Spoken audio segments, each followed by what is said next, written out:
ಸರಿನಾ?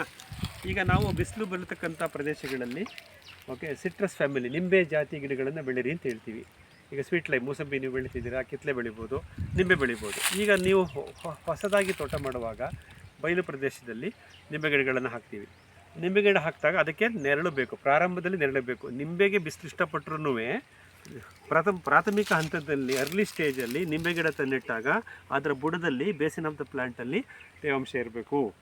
ಅದಕ್ಕೆ ಮುಚ್ಚಿಗೆ ಕೊಡಬೇಕು ಮತ್ತು ಬಿಸಿಲು ನೇರವಾಗಿ ಬೀಳದಂಗೆ ನೆರಳು ಸೃಷ್ಟಿ ಮಾಡಬೇಕು.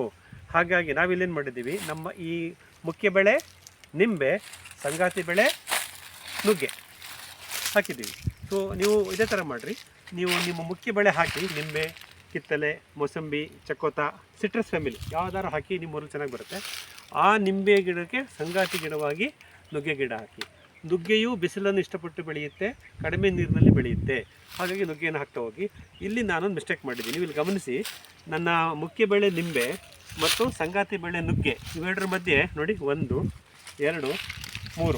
3 ಅಡಿ ಅಂತರ ಇದೆ. ಇದನ್ನು ತಪ್ಪನ್ನು ನೀವು ಮಾಡಬೇಡಿ. ನೀವೇನು ಮಾಡಿ ಅಂದರೆ ಈ ನುಗ್ಗೆ ಗಿಡನ ಇಲ್ಲಿಗೆ ಹಾಕಿ, 1.5 ಅಡಿನಲ್ಲಿ ಹಾಕಿ. ನಿಂಬೆ ಗಿಡದ ಪಶ್ಚಿಮಕ್ಕೆ 1.5 ಅಡಿ ದೂರದಲ್ಲಿ, ಪಶ್ಚಿಮಕ್ಕೆ ಪೂರ್ವಕ್ಕೆ ಈ ನುಗ್ಗೆ ನೋಡಿ. ನಾನು ಏನು ತಪ್ಪು ಮಾಡಿದ್ದೀನಿ ಹೇಳಿದ್ದೀನಿ.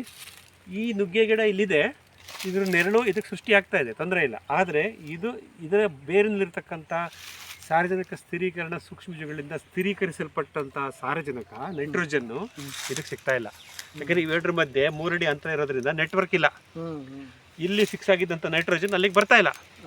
ಅದ್ರ ಬದಲು ನಾನು ಈ ನುಗ್ಗೆ ಗಿಡವನ್ನು ಇಲ್ಲೇ ಹಾಕಿದ್ದಿದ್ರೆ ಪ್ರಾಥಮಿಕ ದಿನಗಳಲ್ಲಿ ನನ್ನ ನಿಂಬೆ ಗಿಡದ ಸಸ್ಯಾಭಿವೃದ್ಧಿ ಹಂತದಲ್ಲಿ ವೆಜಿಟೇಟಿವ್ ಗ್ರೋತ್ ಫೇಸಲ್ಲಿ ಬೇಕಾದಂಥ ಸಾರಜನಕವನ್ನು ಈ ನುಗ್ಗೆ ಮರದ ಬೇರು ಗಂಟೆಗಳಿರ್ತಕ್ಕಂಥ ರೈಜೋಬಿಯಂಗಳು ಇಲ್ಲೇ ಸೃಷ್ಟಿ ಮಾಡಿ ಕೊಡ್ತಾ ಇದ್ವು. ಹಾಗಾಗಿ ನೀವು ಹೊಸದಾಗಿ ತೋಟ ಮಾಡುವಾಗ ನೀವೇನು ನಿಮ್ಮ ನಿಂಬೆ ಗಿಡ ಹಾಕ್ತೀರಾ ಅಥವಾ ಕಮರ್ಷಿಯಲ್ ಪ್ಲಾಂಟ್ಸ್ ಹಾಕ್ತೀರಾ, ಅಲ್ಲಿಂದ ಕಡಿಮೆ ಅಂತರದಲ್ಲಿ 1.5 ಅಡಿ ದೂರದಲ್ಲಿ ನಿಮ್ಮ ನುಗ್ಗೆ ಅಥವಾ ಅಗಸೆ ಅಥವಾ ತೊಗರಿ ಅಥವಾ ಗ್ಲಿರಿಸೀಡಿಯಾ ಅಥವಾ ಸಿಮರೂಪ ಅಥವಾ ಆಲವಾಣ ಯಾವುದಾರು ಹಾಕಿ ಸಂಗಾತಿ ಗಿಡ ಅದನ್ನು ಇಲ್ಲೇ ಹಾಕ್ಕೊಳ್ಳಿ, ಇಲ್ಲಿ ಹಾಕೋಬೇಡಿ. ಇದು ಬೆನಿಫಿಟ್ಟು ನನಗೆ ನಿಂಬೆ ಗಿಡಕ್ಕೆ ಕಡಿಮೆ ಇದೆ. ಇದು ದೂರ ಹಾಕಿದ್ದೀನಿ, ಈ ದೂರ ಮಾಡಬೇಡ್ರಿ, ಹತ್ತಿರ ಹಾಕಿ ಅಂತ ಹೇಳ್ತೀನಿ. ಈ ನಿಂಬೆ ಗಿಡಕ್ಕೆ ಆಲ್ಮೋಸ್ಟ್ 3 ವರ್ಷ ಆಗೋಯ್ತು. ನಿಧಾನಕ್ಕೆ ಬೆಳೀತಾ ಇದೆ. ಕಾಂಡವನ್ನು ನೀವು ಗಮನಿಸ್ಬೋದು ನೋಡಿ, ಇದು ಇಲ್ಲಿ ಕಾಂಡ ಬಂದಿದೆ. ಈ ಸಲ ಏನು ಮಾಡ್ತೀನಿ, May 15 ಆದಮೇಲೆ ಕತ್ತರಿ ತಂದು ಆ ಕೆಳಭಾಗದ ರಂಬೆಗಳನ್ನೆಲ್ಲ ಕತ್ತರಿಸ್ತೀನಿ. ಕೆಳಗ ನಂಬರ್ ಕತ್ತರಿಸಿ ಇಲ್ಲಿ ಇದನ್ನು ಮಾತ್ರ ಬಿಟ್ಟಿರ್ತೀನಿ, ಮೇಲ್ಭಾಗದ್ದೆಲ್ಲ. ಇದು ಇಲ್ಲಿ ಛತ್ರಿ ಥರ ಹಡ್ಕೊಳ್ಳುತ್ತೆ.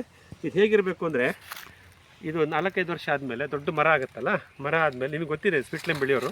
ಸೊ ಈ ದೊಡ್ಡ ಮರ ಆದಮೇಲೆ ನಾನು ಬುಡವನ್ನು ಅಕ್ಸೆಸ್ ಮಾಡೋ ಥರ ಇರಬೇಕು.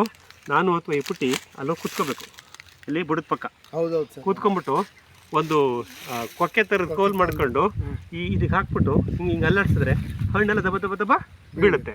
ಹಣ್ಣು ಆರಿಸ್ಕೊಳ್ಳೋದು, ಚಿಲ್ಕ ಹಾಕೊಳ್ಳೋದು, ಮಾರ್ಕೆಟಿಗೆ ಕಳಿಸೋದು. ಯಾವುದೇ ನಿಂಬೆ ಹಣ್ಣನ್ನು ಯಾವತ್ತೂ ಗಿಡದಿಂದ ಕೈಯಲ್ಲಿ ಹಾಕಿ ಕೀಳಬೇಡ್ರಿ, ಅದಾಗೆ ಉದುರುತ್ತೆ. ಅದು ಉದುರಕ್ಕೆ ಏನು ಮಾಡಬೇಕಂದ್ರೆ ಹಿಂಗೆ ಹಾಕ್ಬಿಟ್ಟು ಹಿಂಗೆ ಅಲ್ಲಾಡಿಸ್ಬೇಕು. ಅಲ್ಲಾಡಿಸಿದಾಗ ನಿಂಬೆ ಹಣ್ಣಲ್ಲಿ ಬೀಳಬೇಕು. ಬಟ್ ನಾನು ಇದೆಲ್ಲ ಕ್ಲೀನ್ ಮಾಡಿ ಇಟ್ಕೊಂಡಿಲ್ಲ ಅಂದರೆ, ನನ್ನ ಕೈಯಲ್ಲಿ ಹೋಗಲಿಲ್ಲ ಅಂದರೆ ಮುಳ್ಳು ಚುಚ್ಚಿದ್ರೆ ನಾನು ಹೆಂಗೆ ಆರಿಸ್ಕೊಳ್ಳಿ? ಅದಕ್ಕೆ ಭೂಮಿಯಿಂದ 1.5 ಅಡಿ 2 ಅಡಿ ಹಂತಕ್ಕೆ ಈ ಬ್ರಾಂಚ್ಗಳನ್ನೆಲ್ಲ ಕಟ್ ಮಾಡ್ತಾ ಬನ್ನಿ. ಯಾವಾಗ ನಿಮ್ಮ ಗಿಡ ಎತ್ತರ ಆದಮೇಲೆ, ಆಯಿತಾ?